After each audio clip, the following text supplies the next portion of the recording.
Hello guys, and welcome to another quick tutorial from Vintage Radar. Today I'm going to show you how to set the time and date on your Casio F105. This is going to work for other retro digital Casio watches. So as you can see, we have the 24-hour display. In case you want to switch to the 12-hour display, we are going to use the button on the right while we are in our home screen. I prefer the 24-hour display, so I'm going to leave it just like this. In order to start setting the time and date, we are going to press the mode button once, twice, and when I press it for the third time, I'm going to arrive at the seconds. So the first thing that we can set are going to be the seconds, and they are going to be flickering. So that is how you know that you can set them. If you reset the seconds to 0 between 30 and 59, you are going to reset them to 0, but a minute is also going to be added, just like this. If you reset them between 1 and 29, they are going to reset to 0, but no minute is going to be added. In order to switch to the hours and the minutes, we are going to use the upper button on the left side. As you can see here, I have the hours. And I can also press and hold in order to speed scroll, because we can only go in one direction. So you cannot go backwards as you do on G-Shock watches.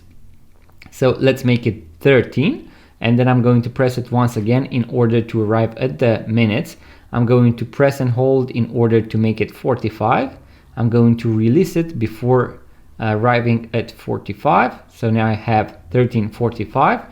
I'm going to press it once again, and here we can adjust the month. So you can press and hold once again in case you want to speed scroll. I'm going to make it January.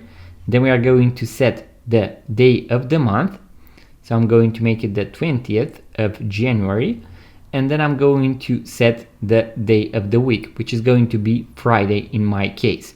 Once you have set the day of the week correctly, if you press the upper button once again, you can see that we are going to cycle back once again to the seconds, hours, minutes, and so on. In case you want to change something, you can do so. So you can keep on toggling through all the options. And then in order to save them, we are going to press the mode button, and all of these settings are going to be saved. So this is how you set the time on your Casio F105. In case you want to watch the full guide with all the functions and features, make sure to check the link in the description box below, so that you also know how to use the alarm and the stopwatch, guys. In case you want to watch even more videos about watches, vintage watches, and you enjoyed this one, make sure to give it a thumbs up, subscribe to this YouTube channel, leave a comment, and I will see you guys on the next one.